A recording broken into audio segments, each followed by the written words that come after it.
Yes, and with that, a warm welcome back here to the motor hood battlefield. As you can see, I have conducted a few more tests for myself, also tested various other things, polyton and so on, so the picture has expanded a bit. We have definitely improved a few more areas to a somewhat better level.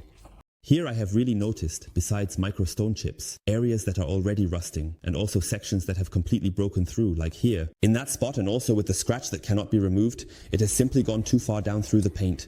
However, we still have a few points that we can definitely take a look at, because you should also learn a bit.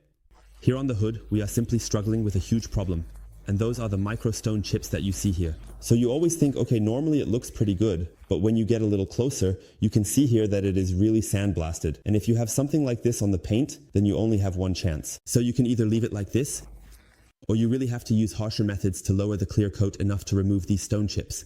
Otherwise, it will always look like this, and from a distance, it all seems fine. But when the sun shines down really hard, you simply have the problem that you still have all these little white spots here. We can take a look here.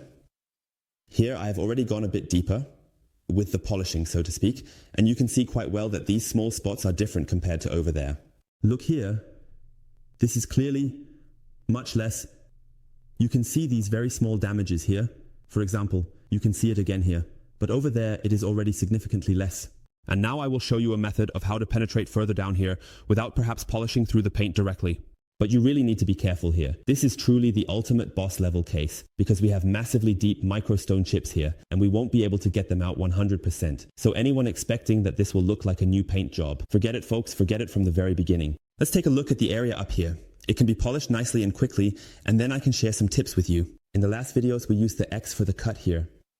We could have also used 3. But let's switch to a microfiber pad. I have the microfiber pad from chemicalworkz here, and we will apply some polish to clean the surface beforehand. That is clear. So this is not dirt, but rather the completely matte finish of the paint. Just look, even the difference is already amazing. And let's see if we can make the area on the side even clearer. But we must, of course, sacrifice some clear coat. Now, that's why microfiber is simply the key to success in this situation. At some point, the foam pads reach the end of their performance capability. We first distribute with a microfiber pad, always making sure not to run it too hot. The temperature builds up very, very quickly. So if it starts to steam or something like that, stop immediately and also feel a bit to ensure that the surface doesn't get too hot. So here, temperature is a very, very important point, because the next thing is we have a relatively small area.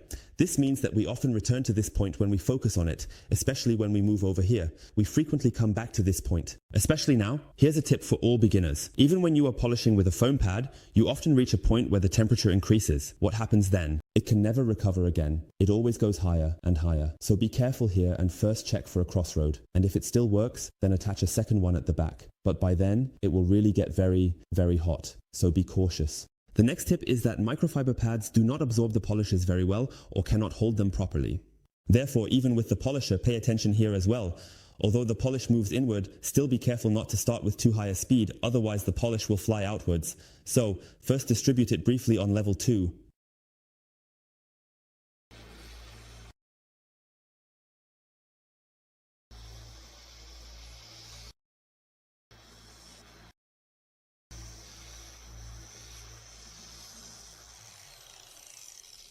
First, you need to define the area you want to polish. Now, we gradually increase the pressure while maintaining a nice, even motion. Don't press down wildly, as the temperature will build up very quickly. This takes a bit of practice to get used to, so take it easy at this point. So, step 4, let's get started. And I'll give you a few tips from the voice.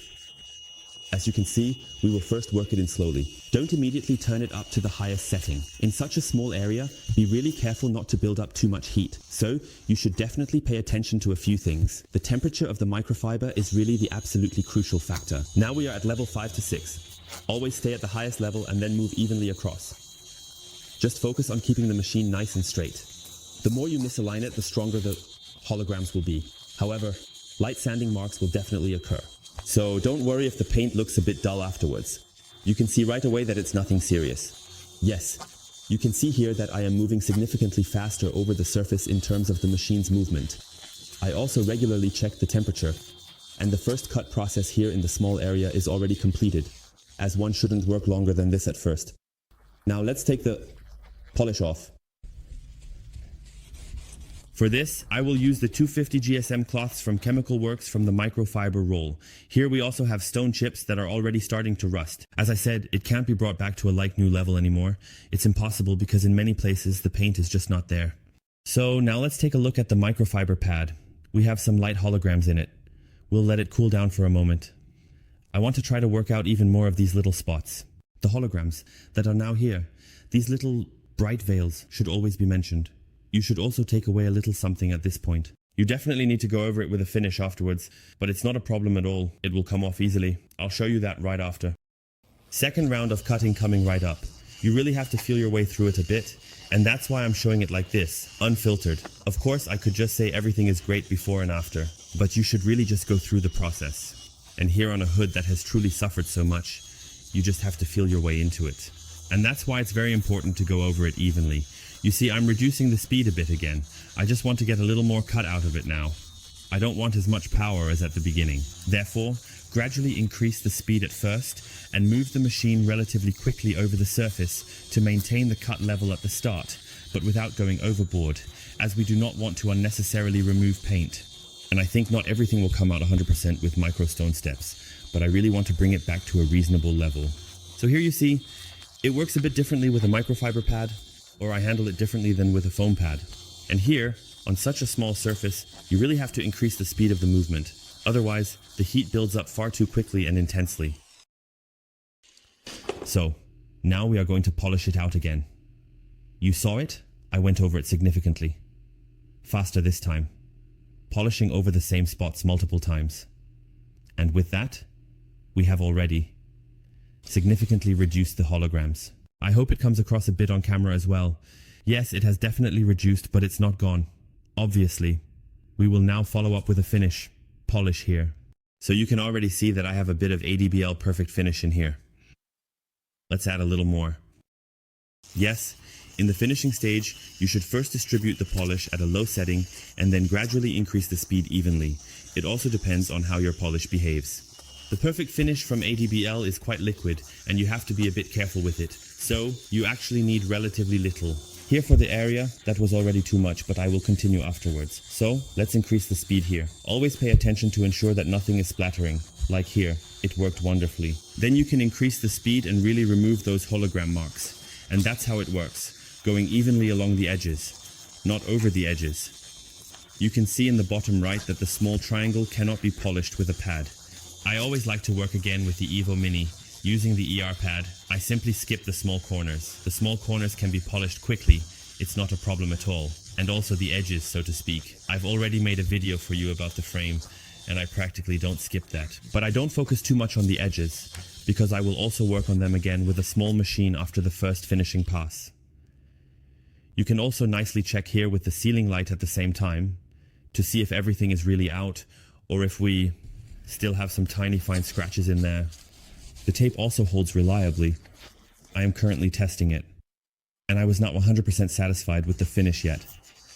There was still, in quotation marks, too much friction on the surface. That's why I'm going to take all the pressure off now. I'll stay on level 4 and let the machine glide over gently. So now here, I can simply describe it like this. It's just being massaged in a bit to clarify that I'm completely easing off the pressure here. I really just let it glide over very, very lightly. Only machine wiped. It's always hard to gauge from the videos how hard I'm pressing. Here it looks like I'm pressing really hard, but I'm not at all. Just hold the head firmly and glide evenly over the surface with the machine. This is the only way to achieve the best possible finish on such a highly reflective surface with this black here. And now let's take a look at how it looks right after. So that was just stage 4. Now we are going to polish. The rest here again.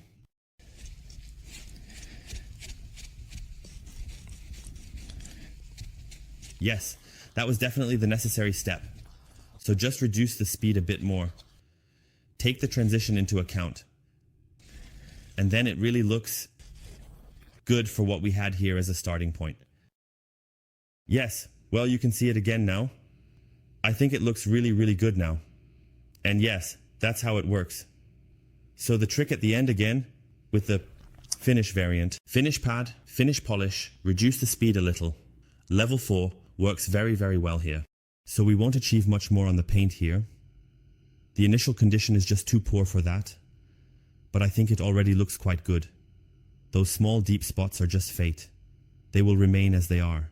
But you can see a bit of light reflection here. That looks good, right?